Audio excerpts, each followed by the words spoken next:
enseñó a tocar, se llamaba la americana del truco. Una americana es una manera pero para bailar.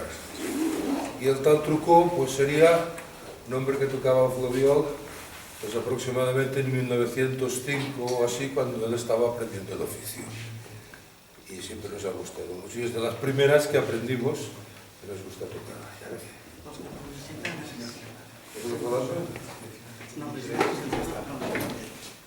Y ahora vamos un baile que a temporadas se baila y se deja en un pueblo que hay muy cerca de nuestro y que hemos acompañado varias veces, que le llaman el baile de gitanas. Es en realidad una suite de danzas encadenadas ya pensadas como espectáculo. Tradicionalmente, ahora ya no me meto, tradicionalmente era una actividad de exhibición de la juventud en edad de merecer. O sea, los hombres, los chicos, pagaban el gasto naturalmente, buscaban las chicas más guapas para que estuvieran en su grupo y preparaban una coreografía normalmente a las órdenes de algún maestro de danza. En los pueblos donde típicamente había la entidad de los unos y la entidad de los otros, la de derechas, la de izquierdas, la de los industriales, la de los campesinos, etc., competían dos o más entidades y cuando venían los días de carnaval salían a la calle. Entonces, lo que llamamos un baile de gitanas, no tiene nada que ver con los caló, que se sepa, es una comparsa disfrazada que de alguna manera deambula desde su sede hasta la plaza donde se realizará la exhibición. Normalmente hay una pieza que es la entrada en la plaza y luego hay distintos números que corresponden a, no sé si se llamarán mudanzas, a distintas, digamos, coreografías que se exhiben. En algunos casos luego hay además una salida. Estas que tocaremos tienen tres partes. Tienen tres partes solamente y la primera son las letras. Entraban en la plaza y tocaban y con los bailarines se ponían en unas determinadas posiciones y iban formando las letras.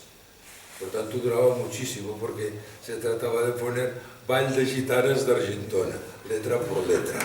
Entonces, duraba y últimamente ya solo ponían una bebaja de Villa y luego la de Argentona y aquí se acababa. En la época donde se trataba de exhibirse, pues, baile de gitanas de Argentona. Bueno, una de las virtudes que tiene esta pieza es que las últimas veces que se bailó al son de este instrumento. Las penúltimas veces que se bailó, cuando la repusieron a principios de los años 90, se bailó con este instrumento. Cuando hubo otro intento de reposición en 1952, se bailó con este instrumento. Y la última vez que se bailó, antes de la guerra, en 1933, se bailó con este instrumento. Entonces son unas piezas muy flavioleras, aunque, de hecho, estas piezas es una cristalización, es una fosilización de lo que antiguamente se llamaba el baile de plaza, que era la secuencia ritualizada de bailes y danzas que se hacían en la plaza pública cuando eran fiestas. Luego esto pasó de moda porque llegaron los bailes de pareja, hubo más libertades y así, y quedaron unas suites fosilizadas con elementos antiguos de repertorio. Bueno, empezaremos con la letra.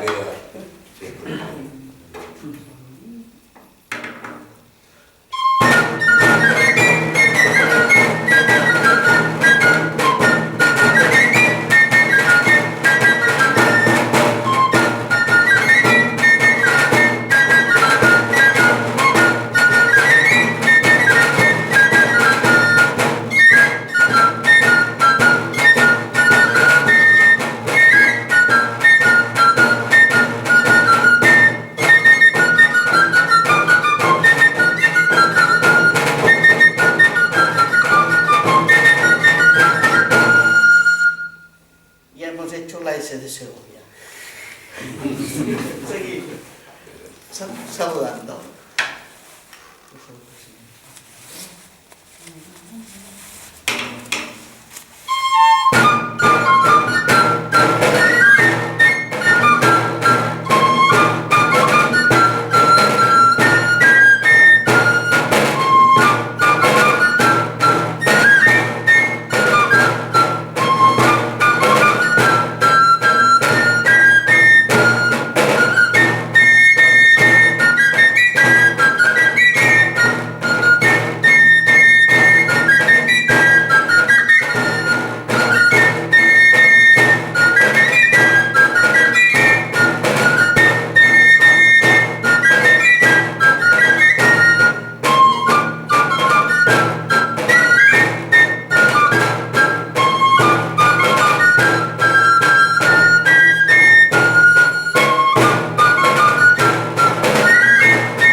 Esta parte, esta que es la parte de contradanzas, cuando se baila tienes 12 mudanzas. O sea, que los tocados se hacen 12 veces. Bueno. Sí, bueno, Bueno. Mañana, porque lo tuyo si no... Mira, ¿veis algo aquí o no hace falta que nos matemos? Bueno, no se ve. A ver, por no venir cargados con un conjunto de instrumentos, pensábamos mirar cromos, pero como estamos así, pues luego si queréis los miráis porque la pantalla es pequeñita. Bueno, ya habéis visto que esto es una flauta que se toca con una mano, es un flabiol, tiene muchos agujeros, este solamente tiene 9, 8, luego hay los que tienen 9, y luego se llega con las llaves, llega a haber hasta 13 agujeros, de los cuales normalmente dejamos, si tocamos con una mano, los 3 de abajo quedan sin tocar, todos los demás se pueden tocar con una mano. La otra mano que te queda libre sirve para tocar otro instrumento, que en el caso de Cataluña ha sido siempre un tambor de 2 pieles, un tambor cilíndrico de 2 pieles. Y es lo que nos ha llegado pues, desde el siglo XV. Anteriormente, como se ve en toda la iconografía medieval e incluso renacentista, las flautas de una mano y alguna cortita como esta, pues se acompañaban también con triángulos, con crótalos, con nácaras, o sea, con otros instrumentos de percusión, incluso conoceréis el caso de los cordófonos, como el chunchún que tocan en Lapurdi o en Aragón. Bueno, por cierto, la gente que ha intentado tocar el flabiol con un chunchún tienen el problema de que aquí no cabe. Entonces la gente lo probó y se ha descartado, porque realmente aquí no cabe. Y si lo coges por arriba y vienes aquí abajo, se menea, un desastre. Bueno, ya veis que a diferencia de la mayoría de flautas a una mano, tiene muchos más agujeros y los tiene repartidos por todo el tubo, y donde tocamos es básicamente en medio. Si lo pudierais ver, veríais la tabulatura. Tiene, claro, tiene muchos más fundamentales que las flautas de 3 agujeros aquí abajo. Pero aparecieron en el mismo momento. La iconografía más antigua, que es del siglo XIII, aparecen juntas las flautas largas con 3 o 4 o 2 agujeros abajo del todo, que estas más cortas, más gruesas, con los agujeros en la parte central. De eso hay incluso no solamente evidencias iconográficas, sino arqueológicas. Uno de los, antes que hablaba de huesos, está la flauta de White Castle, que se encontró en unos vertidos del último tercio del siglo XIII, o sea, contemporáneo de las cantigas, contemporáneo de la Biblia de Vic, y es una flauta que, bueno, es tan parecida a un flabiol que los que han hecho reproducciones en el siglo XX, pues directamente dicen, mira, la tocamos un poquito así y le aplicamos la misma escala y la misma digitación que el flabiol de los catalanes. Bueno, porque es que es muy parecido, tiene 4 agujeros arriba y 2 agujeros debajo. O sea que tapamos 3 agujeros encima y 2 debajo. Y en la otra mano, pues bueno, desde el siglo XIV tenemos tambores que luego hablaremos.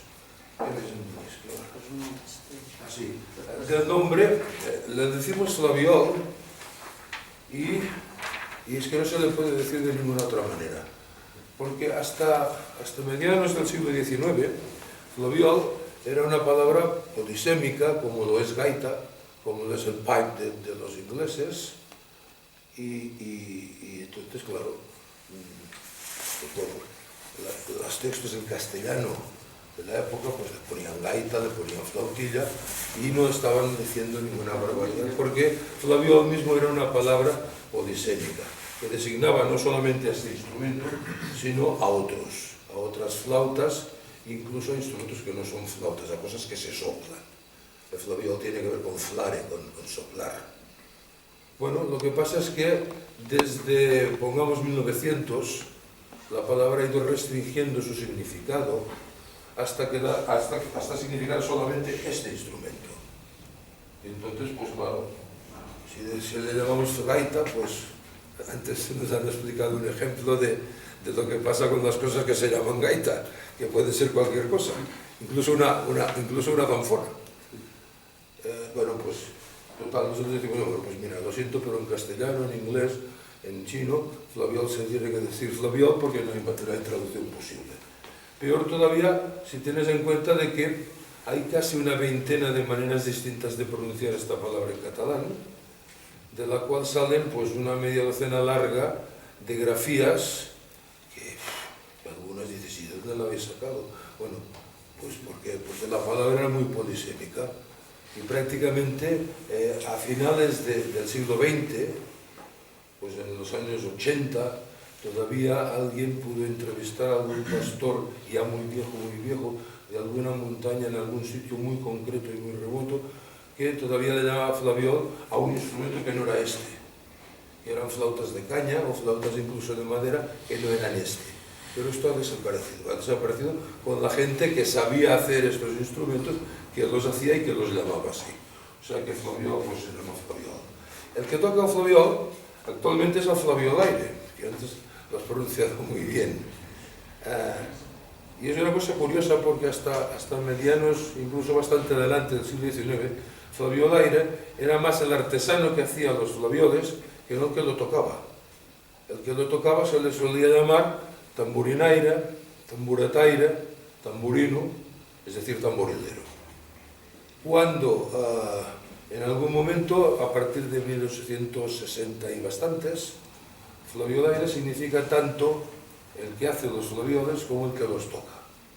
Y bueno, lo de hacer flavioles es una faena complicada, en algunos momentos hemos estado muy faltados de constructores, y en cambio el hecho de que cuando aparece lo que llamamos la copla moderna, o sea, la copla que toca las sardanas, claro, pues había el de la trompeta era el trompetista, y el del contrabajo era el contrabajista, y el de la tenora era el tenorista. Pues el que tocaba el flabiol, pues iba a ser el flabiolaire. Entonces esta palabra que ya existía como nombre del artesano, pasó o se generalizó para designar al músico de ese instrumento. Bueno, pues el flabiol ¿qué es? Pues hasta los años de 1940, flabiol era en versiones más o menos sencillas, era un instrumento muy popular, como juguete o como diversión musical de adultos. Pero paralelamente a esto siempre había habido ejemplares de calidad que los usaban personas que eran contratadas para tocar públicamente. A estas personas en adelante, pues nosotros y la gente les llamamos profesionales, se dedicaban a tocar el flabiol. Y la tradición de estos flabiolaires profesionales, cuando tienen un flabiol que no es de los de juguete, de los más de feria que decimos, pues les dicen que es un flabiol de verdad. Vosotros se ve que no son de verdad. Las medidas y esto, ya lo veis más o menos.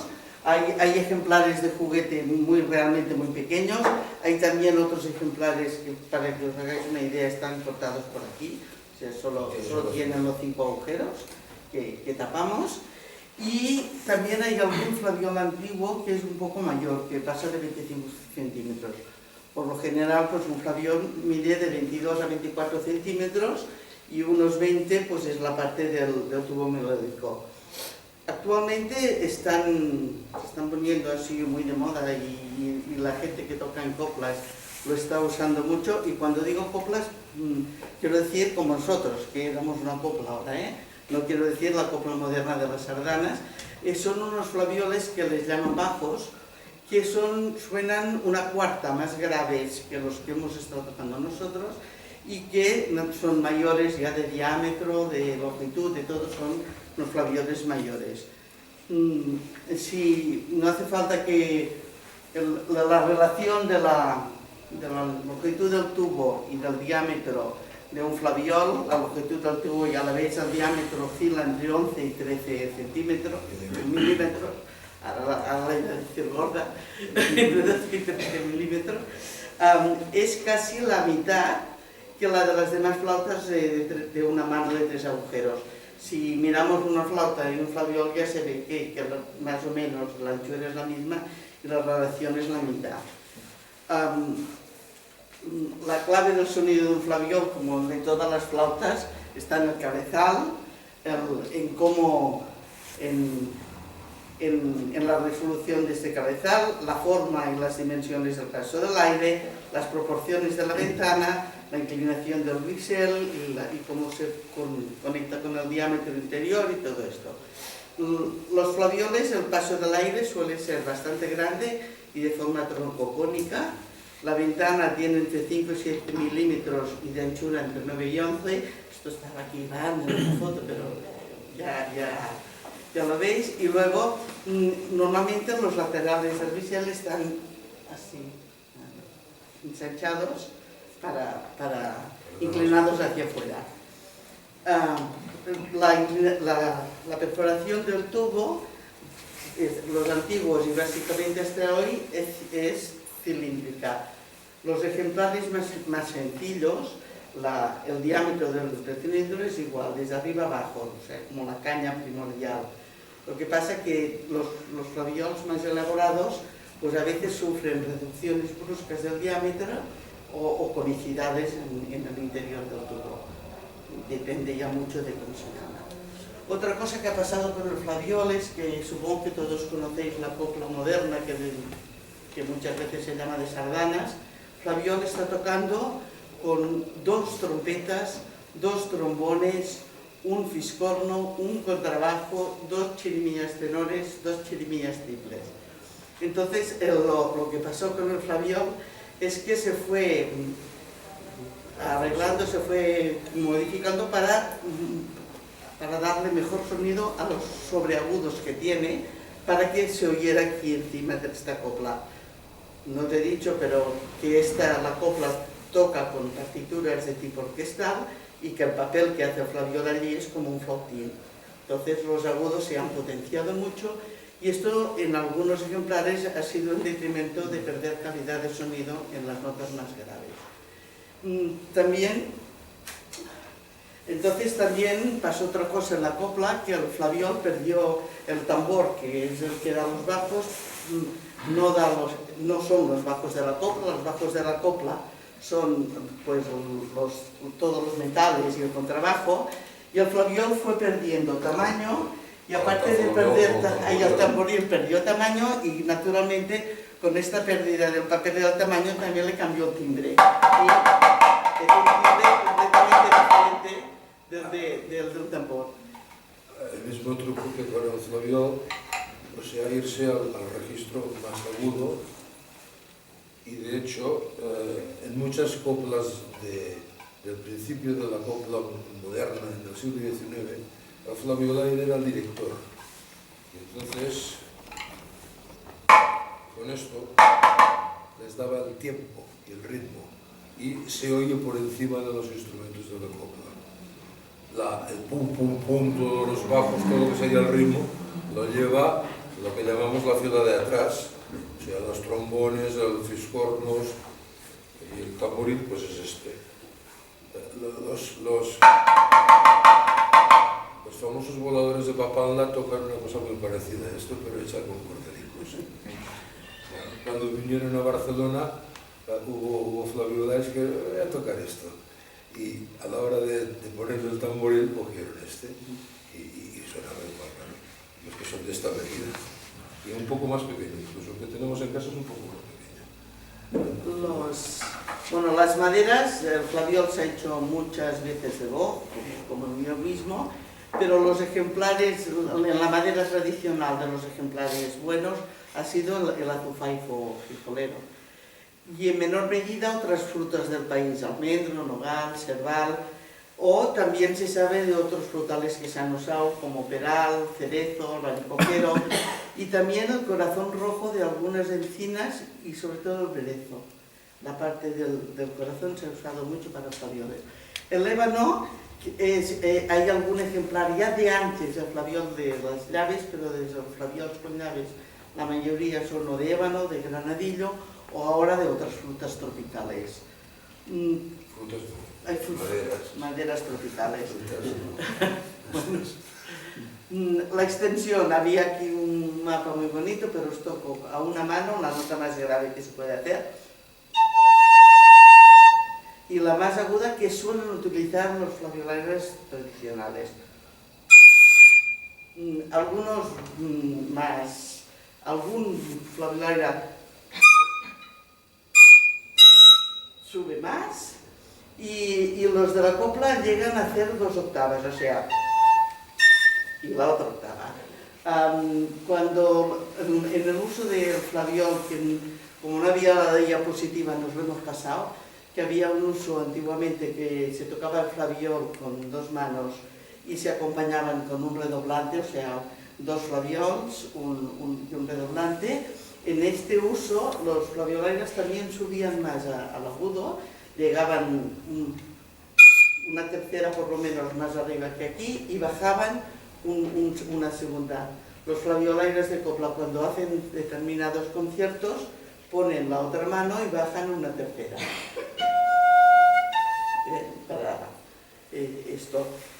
En cuanto a la digitación, comentar que en principio no es difícil ir haciendo los cromatismos hasta aquí, o sea, una extensión usada, y que de todas maneras los flaviolaires pocas veces hacen medios agujeros y cosas extrañas para buscar los semitonos, pero sí que hay que decir que los ejemplares antiguos, bueno, no os lo he dicho, la gama que hace el flaviol viene a ser mi, fa, sol, la, esta gama parecida aquí. Entonces, el cuarto grado está en los flaviols antiguos, es aquello que no es ni uno ni otro, y esto permite cambiar de tonalidad con cierta facilidad. Sí, aquí por ejemplo, ¿no? Este sería una escala antigua de un flaviol antiguo. Entonces esto permite cambiar de tonalidad. Las notas estas agudas, cambiarlas, hacerlas, cromatizarlas ya es más complicado, y entonces por esto se fueron incorporando las llaves a los flaviols de copla. 1, 2, 3, y ahora actualmente hay 4 llaves en los flaviols de copla. Otra cosa que nos he dicho, que los cromatismos con el flaviol salen bastante bien, con excepción de que hay que poner un dedo de la otra mano, y él sí que sale un poco rarillo. Y entonces, por eso, algunos flaviolairas ahora de los populares también se ponen alguna llave en el flaviol. Otra cosa que os iba a decir, era de las afinaciones, no, ya está. Eso sí. No se han conservado, no han aparecido todavía flavioles anteriores a 1850. Se conocen algunos flavioles de esta época, y traíamos la foto de uno, pero sí que hay que mencionar como una cosa importante, que es la tornería Reig de Torelló, que esta tornería estuvo haciendo flavioles desde 1830 hasta casi 1995. Entonces, la mayoría de los ejemplares conservados o conocidos están hechos en casa de Reig, y hicieron flavioles de todo tipo y de toda categoría. Flavioles de juguete, flavioles de feria, flavioles buenos, flavioles más buenos, de todo menos. Y de muchos, con diversos modelos, con perforaciones diferentes. Hay modelos con agujeros iguales y equidistantes, con agujeros de distintas medidas, o sea, allí han hecho de todo, y entonces, pues es esto. Luego también en la zona de Mataró y de la Guillería del Sono había algún artífice local que fabricaba flaviols, pero lo hacía para la gente de su entorno. La mayoría de estos fabricantes eran flaviolairas que tocaban el flaviol ellos mismos y abastecían a los de su zona más inmediata. Un caso particular es el de Arbúcies, porque desde 1880 hasta 1950 hubo diferentes artesanos que estuvieron haciendo unos flaviols muy singulares. Son de una pieza, están prácticamente forrados todos de metal. No tenemos ninguno, pero había la foto, pero os quedáis sin. Ya la veréis mañana, si luego los queréis acercar, os la acercamos. Y llegaron a hacer 3 formatos distintos de flavioles que tenían 3 prestaciones distintas. Este de que luego os tocamos algo es la escala y la imitación es de estos flavioles de Arbúcies. Luego, son los flavioles de la copla, porque ya es bastante complicadillo fabricar un flaviol, y encima la dificultad de hacer las llaves, montarlas y todo eso complica más. Y una cosa curiosa es que los fabricantes de flaviols de copla, la mayoría, no se dedicaron a hacer los flavioles estos populares. O sea, prácticamente el único que hizo los otros tipos de flaviols fue Reig de Torelló. Y lo que hizo después de la guerra, para poner es que hacía flavioles que él decía que eran unos buenos de verdad, y hacía exactamente el mismo modelo, misma prestación, y le ponía llaves o no. Entonces eran los flavioles, o sea que no había hacía los 2 tipos de flavioles, era el único prácticamente. Esta idea de coger los flavioles y hacerlos fue una cosa que todos los constructores, cuando en el año de 1980 hubo como una gran difusión folk, porque mucha gente descubrió el flaviol y se puso a volver a tocarlo, hicieron un poco lo mismo, con alguna excepción de algún fabricante que cogió uno de los flavioles populares y a partir de aquí trabajó. Desde entonces la construcción ha avanzado mucho. En este momento tenemos flavioles de un temperamento igual, con una afinación bastante correcta, y se ha comprendido que sin que se trate de 2 instrumentos distintos, no hay las exigencias que hay para la copla moderna, hay que hacer otros ajustes que cuando se trata de un flabiol que se toca en la calle, se necesitan más bajos, y es otro tipo de ajustes. El flabiol estándar, nos lo he dicho, está afinado en Fa, y en los de calle se ha utilizado mucho también en Fa sostenido, algunos modelos en Sol, como he dicho, y el que sí que ya os he hablado es el bajo, de la cuarta más baja, el Do. En la actualidad, desde hace más de 150 años hay flaviols de 2 piezas, tanto los de uso popular como los de copla, y en realidad teníamos una diapositiva con flavioles de copla de una pieza, flavioles de copla de 2 piezas, flavioles populares de una pieza, porque era un poco indistinto. Actualmente la mayoría de flaviolairas, incluso gente que se dedica a esto profesionalmente, se usan flavioles de una pieza porque ya son lo bastante correctos para que puedan tocar juntos. Porque el problema que tenían antiguamente, por ejemplo los que nos enseñó a conjuntarlos, era que tenían que ir a comprar los flavioles juntos o que había un cabecilla de la copla que tenía varios flavioles para que pudieran tocar juntos, porque no siempre salían afinados igual. Ahora ya salen muy iguales, la gente los puede comprar y los flavioles de una pieza son más baratos y más auténticos. Y parecen más auténticos. Lo de la autenticidad es muy importante. Ahora hablaremos. Y ahora un poco hablaremos de la percusión. Bueno, a ver.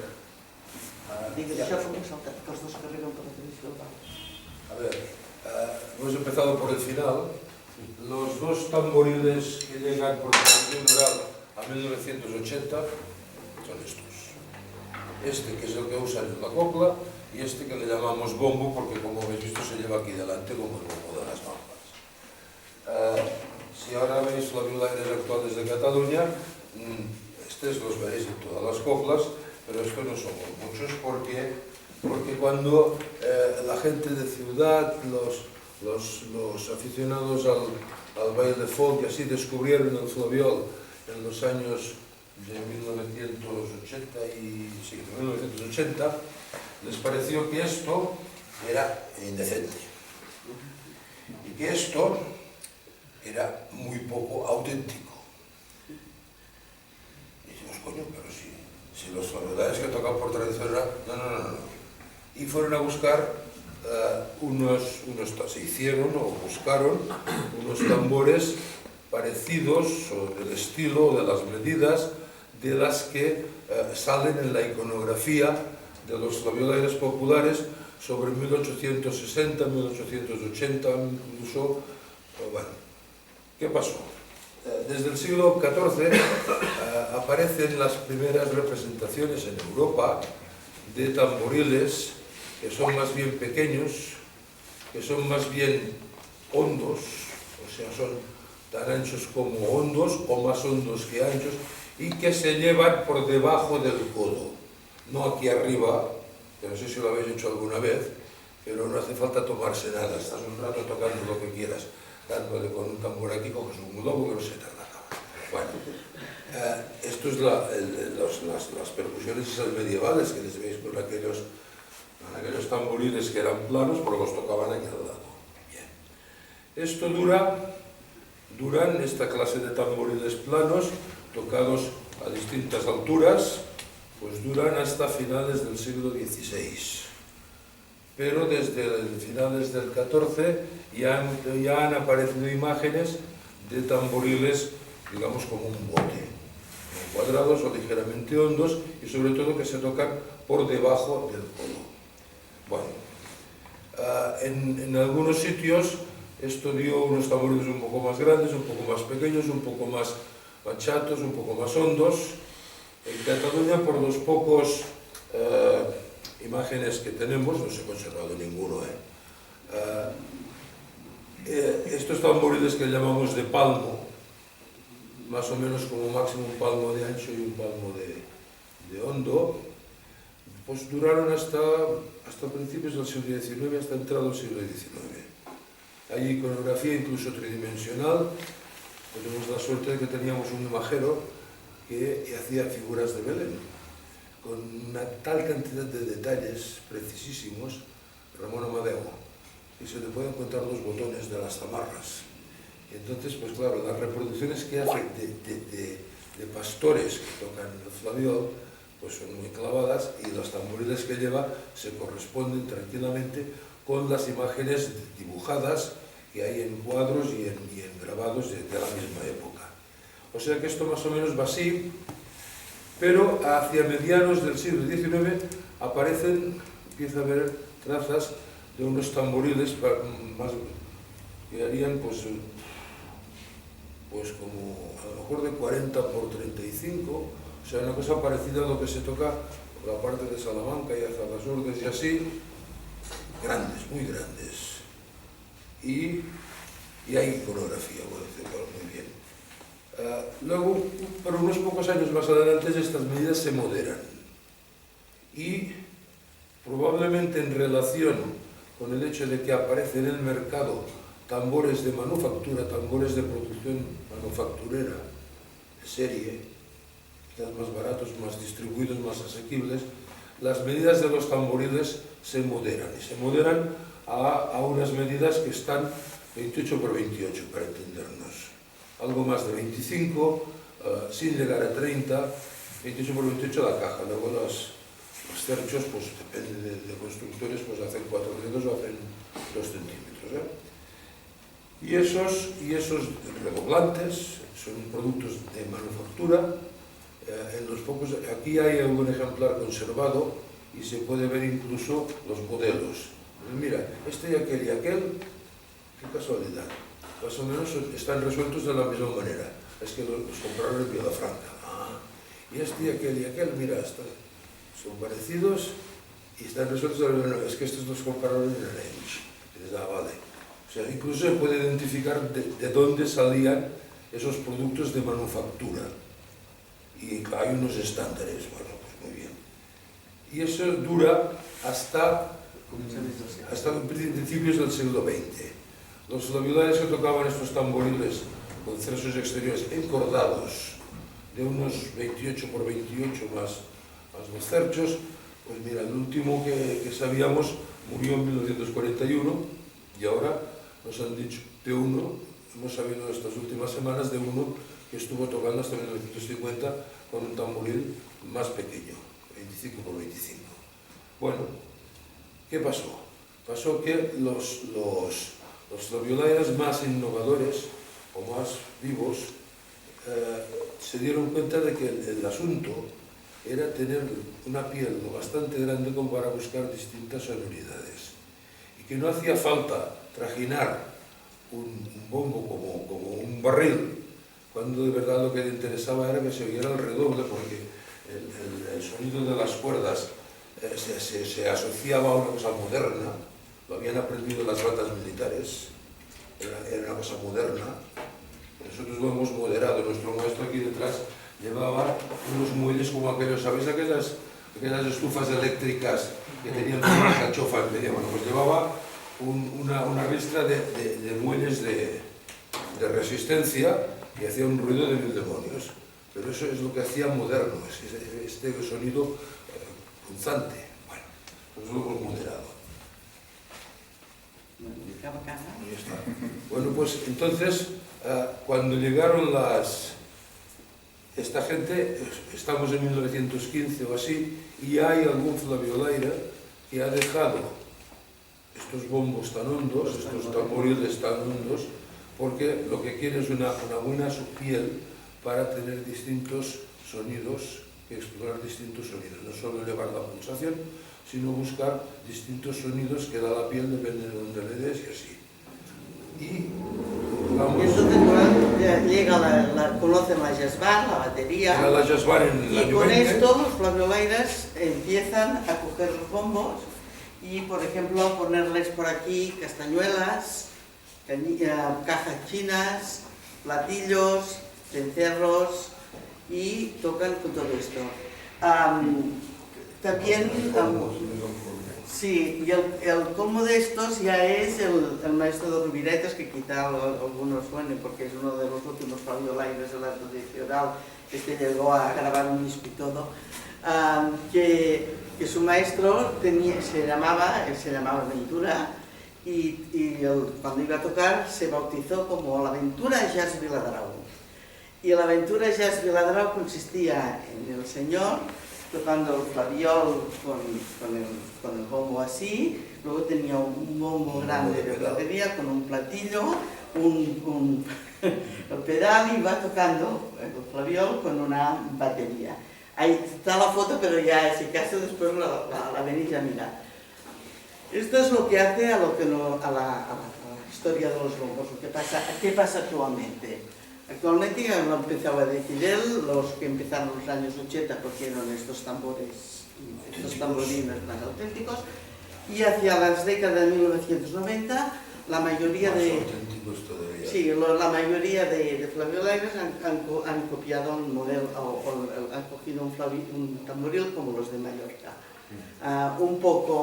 Quizá un poco mayor, pero incluso lo sujetan como lo habían sujetado, como se sujeta en Mallorca, que en Cataluña ninguna iconografía muestra nunca un flaviol sujetado aquí en el brazo, un tamboril sujetado en el brazo, sí, pero sujetado así nunca. Y en estos momentos la mayoría de flavioleiras usan estos tamboriles, aparte algunos usan los bombos, y luego también hay gente que ha experimentado con sonoridades más antiguas, y hay algún flaviolero que toca con un huesero como los de Taino, o con cañizos, o también se juega, por ejemplo, hay una copla que tocaban con 3 medidas diferentes de tambores, y aparte de jugar con la polirritmia, jugaban con politimbria. Y también pues el combo de esta modernidad de investigación ha sido los que se han inventado el tamborino MIDI. O sea, que tienen un tamborino que según donde pican activan un sampler o otro sampler, que también pueden hacer pues 3, concretamente el modelo experimental que nos presentaron un año en los coloquios del flaviol tenía 3 zonas, y también lo usaban a veces para tocar tónica, dominante, subdominante, según donde picaban. Bueno, ya aquí ya da posibilidades infinitas. Pues me parece que esto es lo que os teníamos que contar más o menos.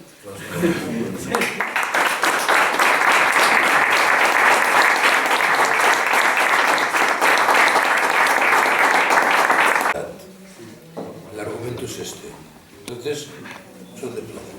Luego, actualmente, hay otros materiales, utilizan una especie de nylon, unas barras de un plástico especial, que de momento los más viejos tienen 15-20 años, todavía no se ha caído a trozos, como pasa con muchas cosas de nylon, que de golpe y porrazos estas todavía. Y luego, tradicionalmente, eran ¿cómo se dice? Siempre de una manera más floja que la pared, porque no rompa, y buscando maneras de estas que no se hinchan, como corazón de ciprés, con Sabina se dice, sí, Sabina, y luego hay el cedro, sí, pero algunos hay unos cedros que sí que se hinchan y otros que no. Yo no los sé conocer, pero sí.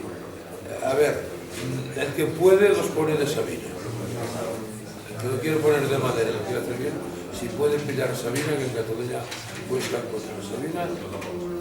Poca está protegida y está siempre en lo alto de la montaña, y las sabinas son pequeñitas. Yo me he quedado parado cuando veníamos de ver unas sabinas con un tronco así y altas como un poste de teléfono. Yo no las había visto nunca, sabinas de esta medida. Yo leía, en aquella casa con las vigas de sabina, y lo que olía.